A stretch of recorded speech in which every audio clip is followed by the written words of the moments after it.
And that's okay. Like, no, as a Christian, no, listen, no. We're not going to get into that. No, yeah, we can for a second. Yes, no, yes. As a Christian, I'm telling you, it is okay to be mad at God and to question why. Yeah, it's okay. I'm trying to tell you. I've talked to spiritual advisors. I've talked to my father. I've talked to my former pastors.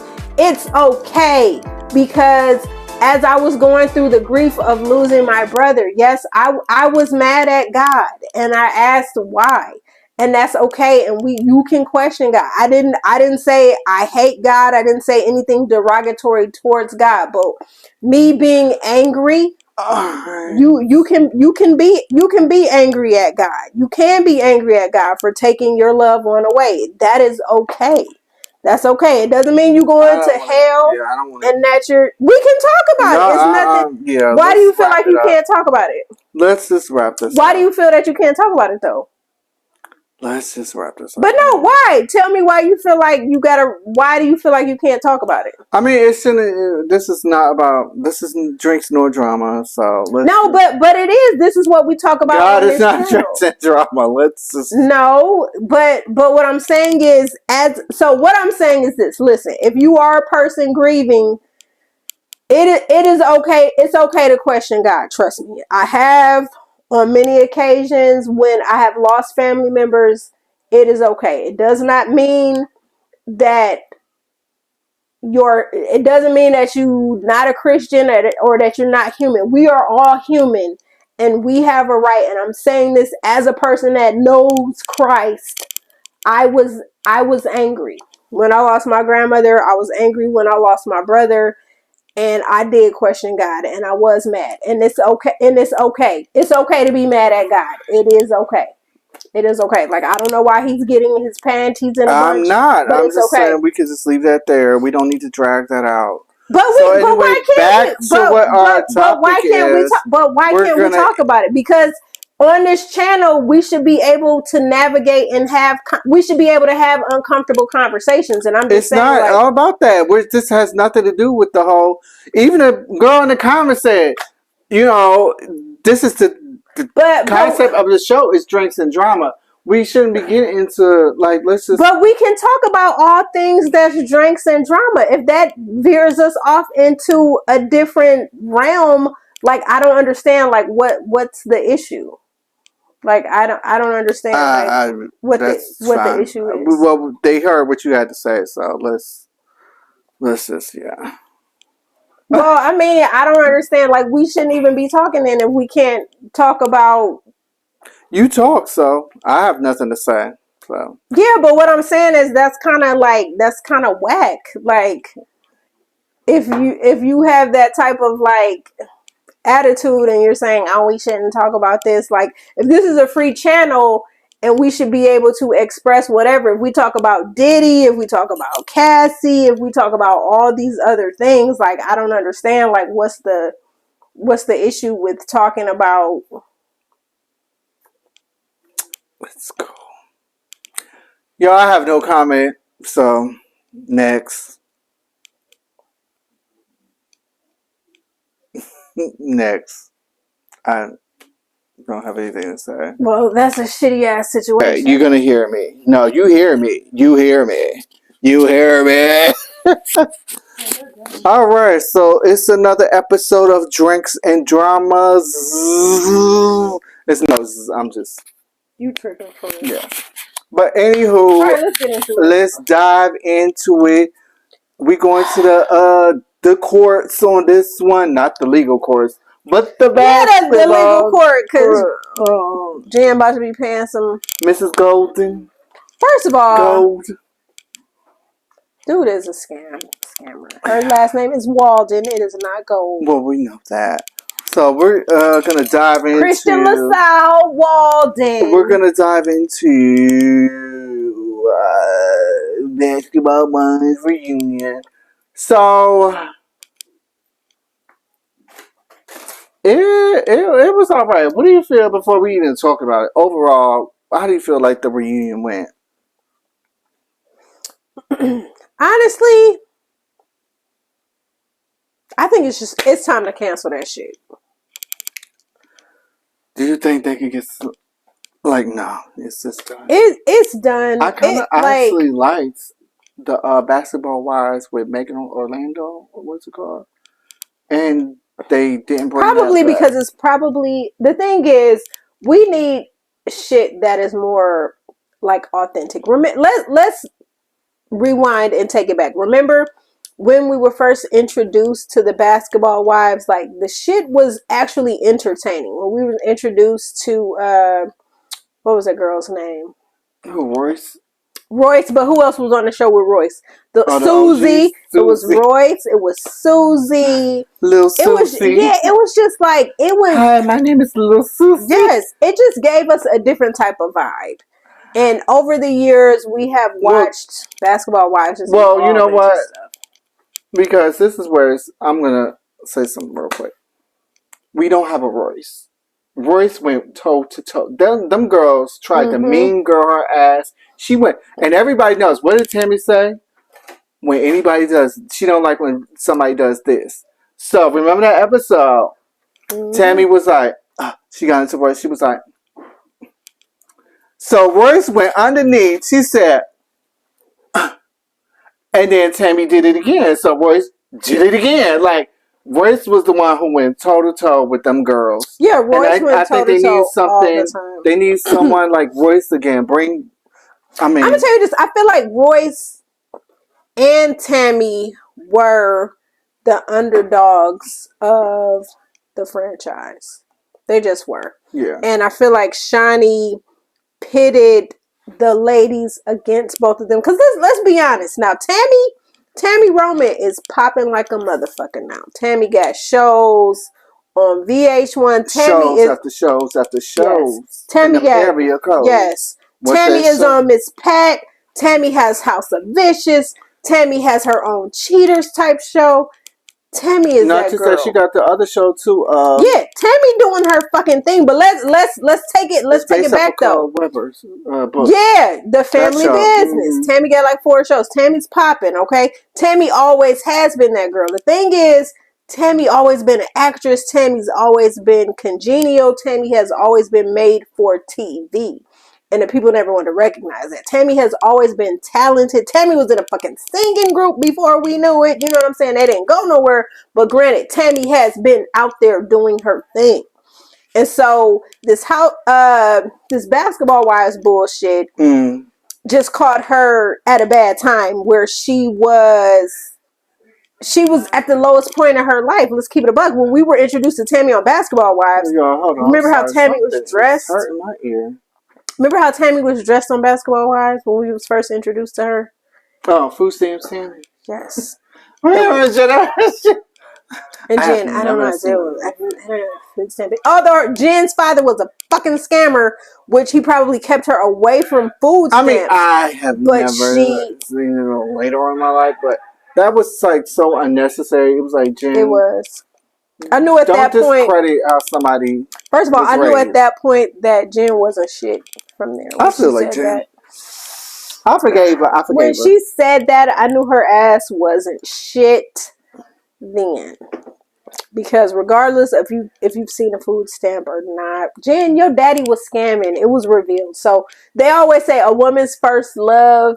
This is the type of shit you follow. So if Jen's dad allegedly was a fucking scammer, she had no choice but to fall in love with scammers for the rest of her life. Hence her being married to a scammer right now. So let's get into it. Let's get into this reunion. Let's dive in.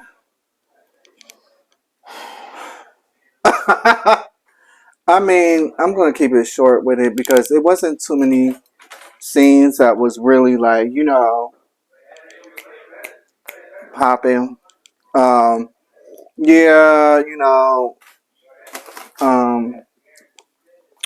To me, the only thing was popping that was when they started talking to Jen about her scamming ass husband. Oh, when they played the secret recordings. Yeah, they played the secret recordings, and then the one YouTube channel that I follow, Girl Is That Legal, attorney Simone Redwine, who was on the show, that own show, Looking for Love or whatnot.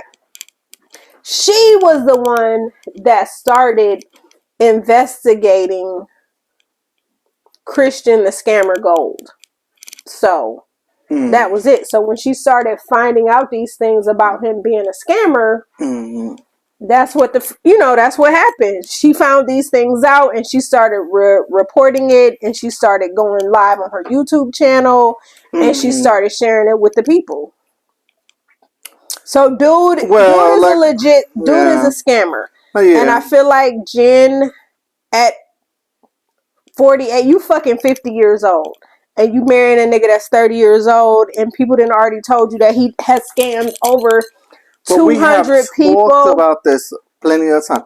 That's what she's into. She had Jelani, a good brother. But remember, we already said that her and Evelyn, they don't like normal. Let me finish. They don't like normal relationships. So it's like I don't feel sympathy for her, because it's like you got a drink thrown at you hard as fuck. That shit, Mike Tyson, your ass. That's the way he threw that drink. It was like boom. She had Mike Tyson with that. Then what happened after that? Her cheek shift with that drink, because he threw it so hard, y'all. Oh, so remember her ex-husband? Remember we called him Notch because he had that knot. So he got stabbed in the head. That's what happened, because he was making jokes with Evelyn saying that they needed a reality show together because they both had stitches and knots and shit on their forehead. Yeah, and then she had the murderer or the hired murderer. Hips. Yeah, Hips. Oh, before and then after Hips, you had the one who stole. Yeah. Wait, this nigga stole her car, and then she did a reality series about it, about him stealing her car. I can't believe this. I have to go to court and girl, I can't believe it, because you always are wrapped up with toxic. Yes, and and what's so crazy is like I feel like that again, her and Evelyn, they don't know how to function with safe, with balanced, with normal. That I just feel like they don't know how to. They don't know how to deal with that, because again, Evelyn had normal Levon on the Queen's Court, and what happened? She did not stay engaged to him. No, we're gonna try to work it out, and then it's like, no, we're done. And this is my thing. So at the reunion, I did not watch it because it's like I couldn't stomach it. But what I did, I watched the clips, and so watching the clips, I saw how Brooke and my thing is like I hate this shit. I feel like this should have been I feel like this should have been a sister benching. I feel like Brooke was hand holding, was being too soft while trying to talk her through it. Evelyn with the fake ass tears. I feel like Evelyn, you go hard on everything else. No, Evelyn, go hard on that. Go hard on it. If you're supposed to be my best friend, because I told you I almost married a scammer. And the thing is, at my bridal shower, nobody was holding my hand and no. People was grabbing my face and they was like, look, do not. You see what I'm saying? So, and for Jen, I just feel like they was really hand holding. Well, here's the thing with Evelyn. She didn't even say anything bad, but I was upset because it was like something you should have been having a conversation with your friend. Like what you said on that the mic, or I forgot who she was talking to, but she was just basically like, she was like, Jen is not street savvy. She's like, when it comes to stuff like this, it's naive. She's being used. He's a scammer. What she said was not malicious. It wasn't bad. It was true. Yeah. What my thing with that is, I feel like she should have had that conversation with Jen. But how do we know she didn't? Because she was putting. Yeah. It wasn't recorded, but that don't mean when the cameras. We don't know, but I hope to God that she did. I feel like she did, but my thing is, it's like Jen is so. Sometimes you got to be more tougher with Jen. Like you got to be like, shut the fuck up. Yeah, like, no, seriously. I feel like honestly, that would have been a conversation where you grabbed her by the shoulders, like, bitch, no. Not the like, shake. What is shake the shit out of her. A little smack to a little. Yes. Wake up to reality. Yes. Because here's the so what I've seen, because I've watched attorney Simone Redwine. Oh God, we're not gonna mention her. Yes we are, because she has done. I don't know her. Well, you need to Google her. Her channel, Girl Is That Legal? Okay. So is she legal? Yes, she has been an attorney for over 20. Can we see her birth certificate? Yes, you can. You can Google her. Listen, no, I'm about to be like Trump. Can I see your birth certificate? Not the birther. But yeah, she talked to Christian's kid's mom. Mm. She also dug deep into the court cases where his girlfriend, before he got with, I think a few years before he got with Jen, when he was working at Aldo. Remember when he said he was in corporate sales selling shoes? Oh, so he was only making 30,000, not 6 million. Listen, so the girlfriend that he held, where he had to end up paying the restitution, and they said that he basically was kidnapping, so he basically held her against her will.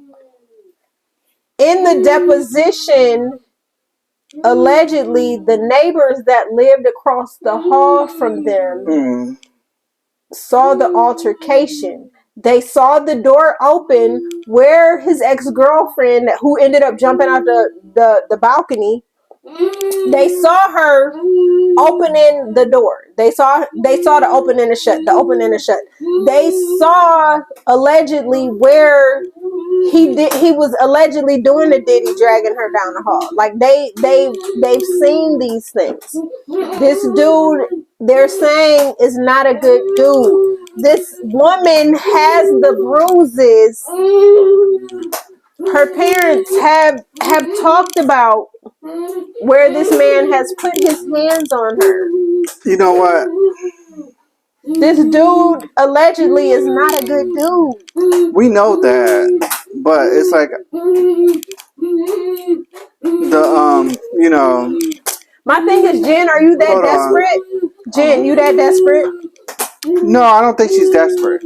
She has a type. She has a pattern. She's desperate for love. She is desperate for love. But the wrong type of love. She doesn't know what love is, and that's the problem. So that again that's the desperation. You're that desperate that you would put yourself in danger financially and physically.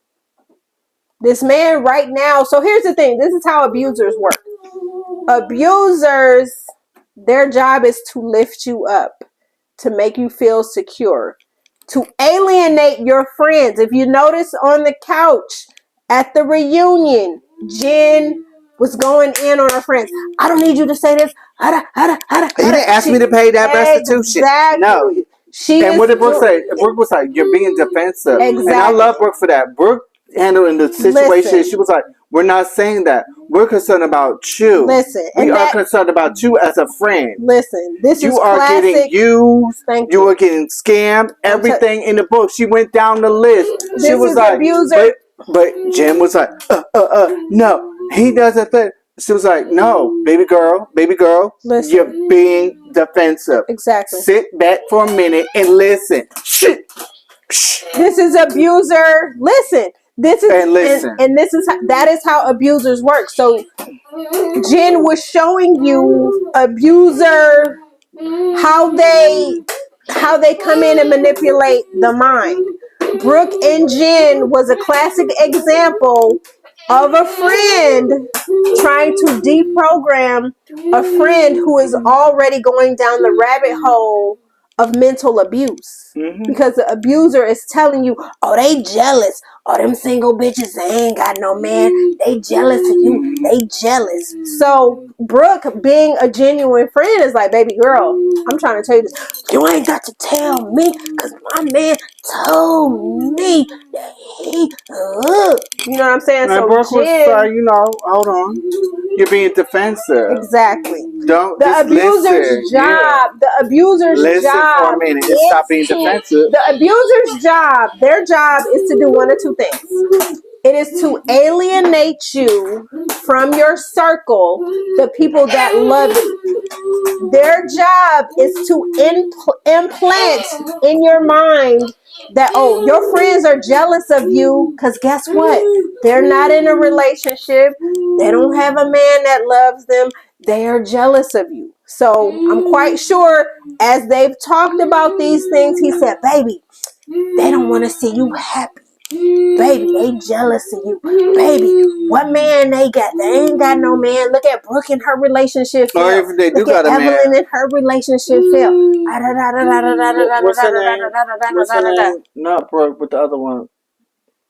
Who got fired and came back? What, Brandy? Brandy. No, that's not a good no. No, I'm saying, you say everybody got a man. But he could have easily said, no, let me finish on that. That's not a good example. That man has been over 300 I'm not saying an example. I'm just saying, you're saying about people who are single. She's technically not single. But her husband is giving community pain. She's he like, you get a dick, you get a dick, you get a dick, you get a dick. But I was gonna say that he could easily say no, but I could easily say that he would have said like, you get a dick, you get a dick, you get a dick, you get a dick, you get a dick, you get a dick.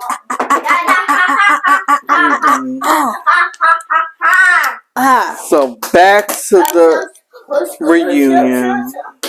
So that's what Christian is doing. Give me, don't you take it.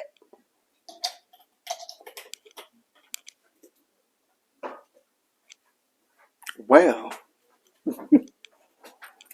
Yeah, so honestly, I've seen it. I've been there. I've worn Jen shoes.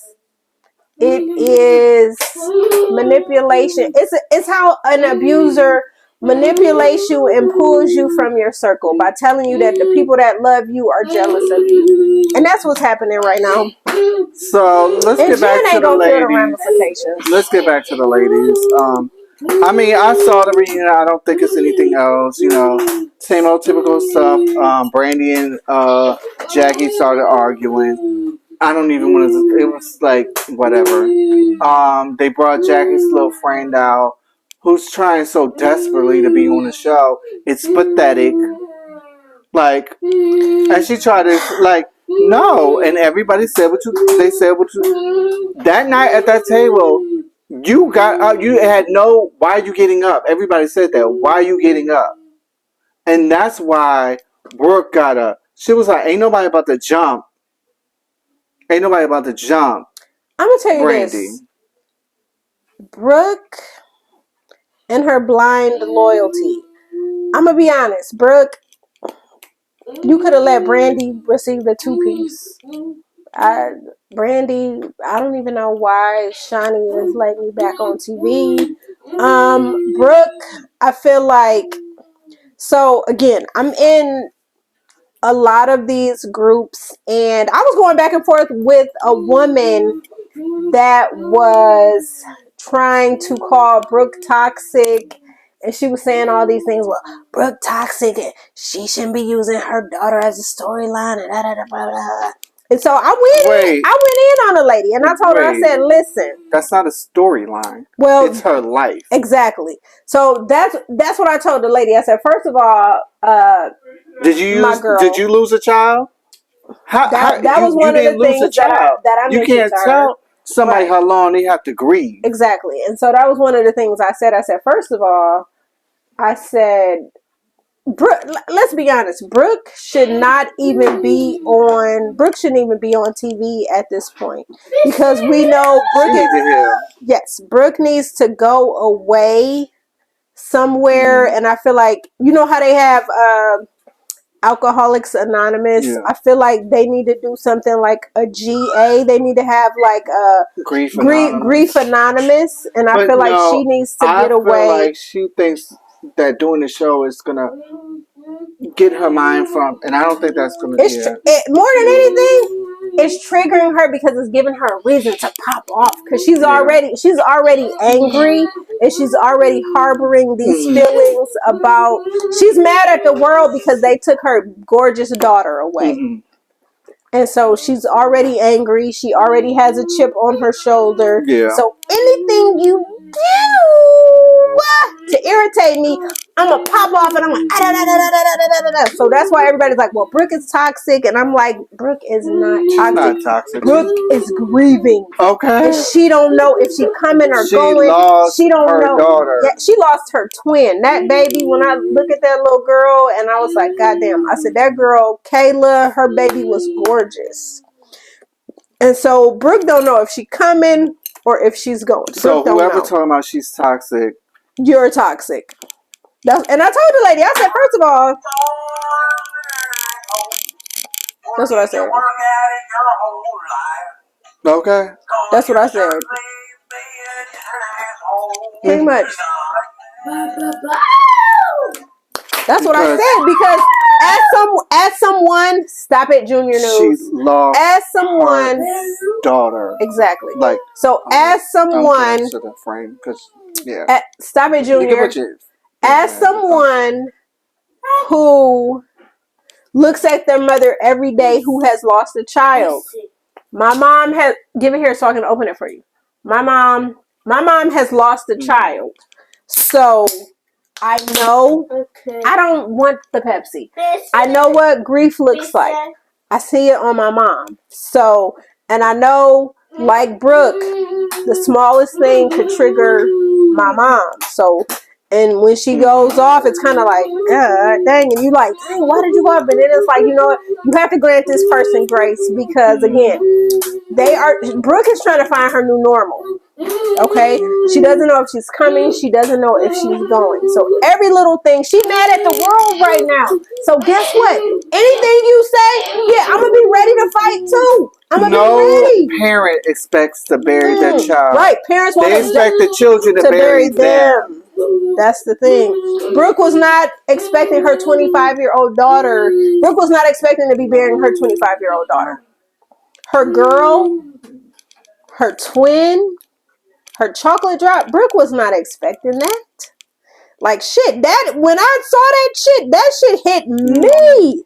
I was sad. Like, damn. No, it was really sad. Right. And I don't know this woman from Eve, but what I'm saying is, as a sibling of someone that has passed away, and as someone who has to look at her mother day in and day out after losing a kid, you can't tell me. And then remember that one episode, I was like, oh, it was so sad. When they did the balloons and the tattoos? No, it was the boy, the son. Oh, the son. And he just like broke down. I was like, oh. Yeah. That shit like, I just miss her. I was like, yes. I was like, ooh. You get y'all, we mad. can't wait. Hold on now. Yes. That no, episode you get mad. it was sad. It was because it could be the smallest things that will make you think about. Because she knew, remember, Brooke knew. She was like, you know, why you acting? And he was like, I just miss Kayla. Like, yeah. It can be the smallest thing. You could smell some perfume or some cologne. Or you just be driving down the street and the memory just flash in your mind. And then it's like you got to pull over. And you got to get yourself together. The whole family is having a hard time. So it's like, for y'all to say, oh, she's this, she's that. I don't think Brooke, you're not in that situation. Even if you are in that situation, you don't know how people handle grief. I mean, it could have been people in these comments that have been in that same exact situation, but just because you handle grief differently, don't say somebody's toxic. Yeah, and I'm gonna tell you, as somebody that is dealing with the loss of losing a sibling and watching two parents And watching two parents navigate life without a child, because there's no grief handbook. There's no grief handbook as a parent to say, hey, this is how you handle it when your child passes away. No. Unexpectedly. It's one thing like if you're dealing with an illness, but again, still there's no handbook to grief. So first of all, yeah. So again, like everybody's grief is different. Exactly. Some people handle it differently. You know what irks me though with grief? When someone says, and when I tell you what, y'all see the earrings off. When somebody said, "Oh, are you?" I had a cousin one day. Now listen, my brother been gone since 2007ish, January 23rd, 2007. I had a cousin say to me, "Oh, Mike been gone for a little minute. You not over it yet?" When I tell you, wait, you not over it yet. I mean, my cousin passed in 2018. I still, to this day, have moments. It's people, oh, you going to be all right. Am I? I don't know. I'm going to make it through life, but that doesn't mean I'm not going to have my weak moments and sadness. Keep thinking about, you're going to be sad. It's like, you're not going to forget that. It doesn't matter if it was 30, 20 years. It doesn't matter how long. So imagine somebody tell you, oh, she been gone X amount of years. You ain't over that shit. And that's what I see on the same with Brooke. Because I'm like, oh, hold up a minute. That's the moment where you that's the moment where you black out and you're in the squad car like, wait a minute, what happened? you in the jail cell like, oh shit, what happened? Sitting next to Diddy like, oh, we here. With Johnson. With the Jones. 1,000. Hey, I'm thinking maybe, yes. So when we reach 1,000, you shady with the 1,000 Johnson and Johnson. Sean Johnson and Johnson. I don't want to do that. I just want a free Diddy shirt. Jesus Christ. Free Diddy. Free Diddy. Yes, free Diddy. So, I don't know. Free Diddy.